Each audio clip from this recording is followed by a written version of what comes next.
and gentlemen, welcome to my Week 11 NFL predictions. I would just like to say before we start the video that I will be uploading NFL therapy from Week 10 tonight. Sorry, I know I missed to upload Week 9. I was in Texas. That's behind us now. But Week 10 will be out tonight on this channel, and I am going to try and stream on Twitch today if I can, so keep an eye on that. Anyway, coming off of last week, we went 8-6. Not that great, but it brings my overall total on the year to 90-60. Apparently, my total was still a little bit off, so I had to tweak it again, but it should be right, and this is as close as it's ever gonna get. Couple of quick plugs before we start the video. Don't forget to use code WyattzWorld on G Fuel or Prize Picks, where you can save yourself a discount on any G Fuel products or match up to $100 of your first deposit. Just a quick reminder to show people what it is. Once again, it is pretty much anything you can think of in any category you can think of. Just hit the sport or esport, make your selections, and enter your wage. But always play responsibly, and let's get into the video.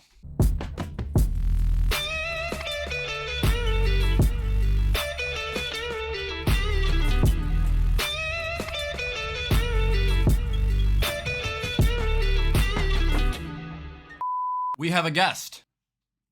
This is Charlie. He likes me a little bit too much. Just sitting on my lap right now, man. You gotta go.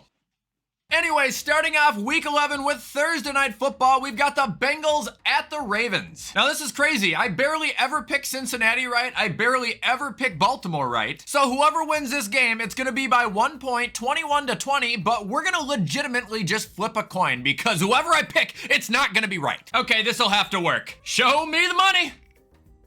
Bengals win. Seriously, it's just ridiculous. They're both really good teams. They both got high-scoring offenses. I think the Ravens got a little bit of a better defense, but you never count Joe Burrow out, so I'll take it. Bengals win 21-20. Oh, also, this was my dad's celeb pick of the week. So, Dad, what do you think?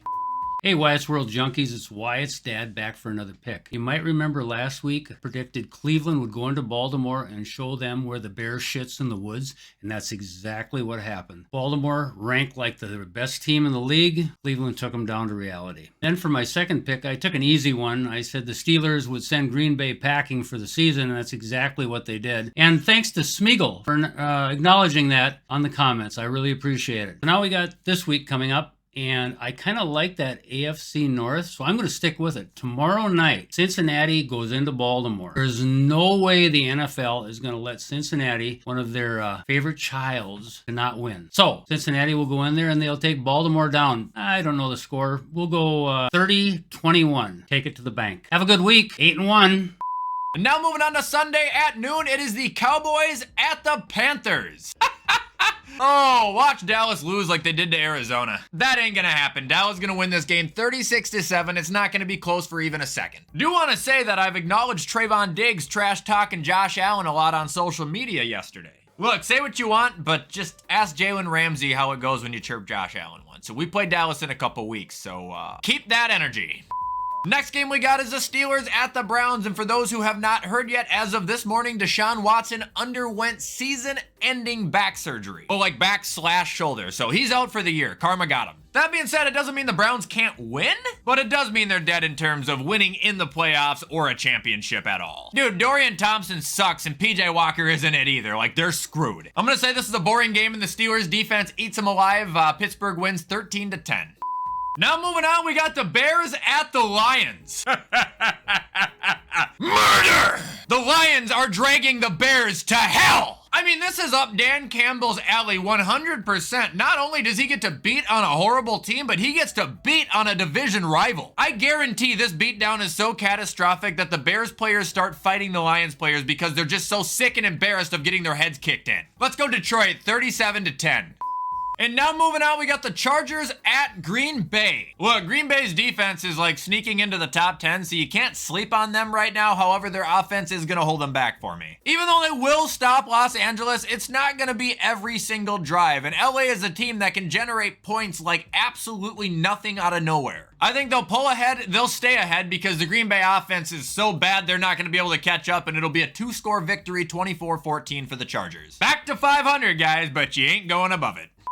Moving on, we got the Cardinals at the Texans, and a bet's a bet, man. As bad as I want to pick the Cardinals here, as much as I know that the great almighty Kyler Murray is going to stuff his foot right up the ass of CJ Stroud, I can't pick it. Who am I kidding? I fucking hate Kyler. I don't really like the Cardinals, and I think the Texans are great, and CJ Stroud is the second coming of Jesus Christ himself. Whether I would have to pick this for a bet or whether I would have the open choice, I'm picking the Texans to win this game. I'll give it a generous score for the Cardinals. We'll go 28-21, but Houston is going to continue to roll, and I think with Cleveland taking a hit with Watson, their playoff spot is opening right on up, and they can still win the division too, hey. Moving on, we got the Titans at the Jaguars. I'm taking the Jags 20-10. Look, I really do not think last week's beating was anything other than just a one-off ass kicking. Jacksonville's not a bad team, dude. The Lions just got murdered by the Ravens. Detroit stayed on the ground for a week and got right back up. I expect Jacksonville to do the same thing. This game is at home, and they should have no problem defeating Will Levis and a struggling Titans offense that has only put up 20 or more points 3 times so far. If Jacksonville doesn't win this game, well, then there is a lot of problems going on. Not just with the team, I'm talking with the division, because their first place spot might go poof.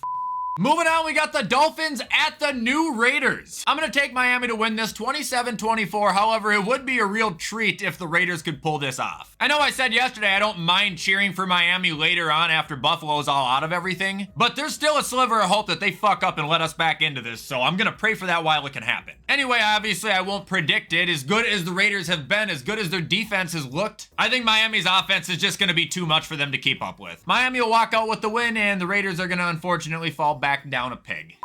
And up next, we got the Giants at Washington, and I'm finally gonna predict Washington to win. Sam Howell, now's your time to shine, baby. Man, if you can throw up damn near 400 yards and 4 touchdowns on the Eagles, I'm expecting no less than 500 yards and 5 touchdowns on the Giants. This should be an aerial assault. I'm talking a touchdown from Terry, a touchdown from Curtis, a touchdown from Jahan. And hell, each running back will get a receiving touchdown. That makes 5. We'll go 35-10, Washington. Moving on, we got the Bucks at the 49ers, and the 49ers are going to win this game 30-10. It's the inevitable reign of terror that they're going to have, the cycle of life. And then they're going to get to the postseason, and I know I'm not going to keep talking. Maybe they will go all the way this year, but statistically, they're going to get sent right home. Look, they're obviously a great team. They obviously have it put together. They obviously got Chase Young, which helped them out a lot. You're asking me, Baker Mayfield's gonna struggle, the Bucks are gonna struggle. And that secondary that actually held up really good last week against the Titans is gonna get broken right open. You wanna prove me wrong again, Tampa? Well, now's your chance. All right, now we got the Jets at the Bills. Bills win 21-20. Please? I don't have a reason to pick this. At this point, I'm just a sad fan hoping his team can overcome the odds and make him happy again. I haven't been in this situation in a long time, like 4 or 5 years now. It feels really bad. Like no confidence, no excitement, really no optimism, just defeat. You guys please, like just please, for the sake of my mental being, like just win, just this week, please. All right, next game we got is the Seahawks at the Rams, and I think Seattle takes this 23-17 in a much-needed win and divisional win. I think Stafford's playing for the Rams. I know they just signed Wentz. Either way, none of those two are going to take down Seattle. I think Geno's playing well again, and we're going to see a steady offensive incline in terms of consistency. Also, as far as the Seattle offense goes, we're starting to see a little bit more gradual play out of Zach Charbonnet, and I do not think he's a threat to Kenneth Walker, but I do think you should watch him for maybe late-season fantasy tactics. He had like 4 catches last week and 40 rushing yards, dude. Just like keep an eye on it. Either way, Seahawks win. And now we got Sunday Night Football, the Vikings at the Broncos. Josh Dobbs, avenge me! We got 2 scolding hot teams right now. Broncos on a 3-game winning streak, Vikings on a 5-game winning streak. But again, much like I said last week, it doesn't matter who the Broncos have. It doesn't matter if Russell Wilson's playing good. It doesn't matter if Cortland Sutton is making freak catches. It does not matter. You want to know why? Because the Vikings have a fucking pastronaut! Brian Flores is going to shut down the Denver offense, and Josh Dobbs is going to grease up that football and shove it right up Sean Payton's ass. 27-20, Vikings, the Avengers. And finally, ending week 11 with Monday Night Football, we've got an elite showdown between the Eagles and the Chiefs. I'm taking Kansas City to win this game 28-24. Look, man, their defense has allowed 50 less points than Philly. They only allow 18 points a game. They only allow 288 yards a game on average. Like, they are good. This is in KC. I think KC does what KC does. They'll handle business and they'll take Philly out. This is a game where someone's gonna need to watch AJ Brown. Like, if he gets locked down, and I mean locked down, I have no doubt that Kansas City is gonna be able to win this game with ease, but locking down AJ Brown, well, that's a lot easier said than done. Also, I'm kind of just sick of Eagles fans in general, and I could use a week off. So KC, please win this for me. Actually, now that I think of it, I've been cheering them on for like 2 weeks now, but hey, you're helping me out, so it is what it is. All right, guys, and that is going to be all for my Week 11 NFL predictions. I hope you guys are continuing to enjoy my content, and if you are, you already know what to do to show support. Comment, like, subscribe, and turn that bell on. I try to post every single day. Anyway, with everything I just said, I'm going to get this edited so you guys can watch it on time. Keep in mind, therapy is dropping tonight, and I plan to stream on Twitch. However, have a great rest of your Wednesday, and I will see you in the next upload.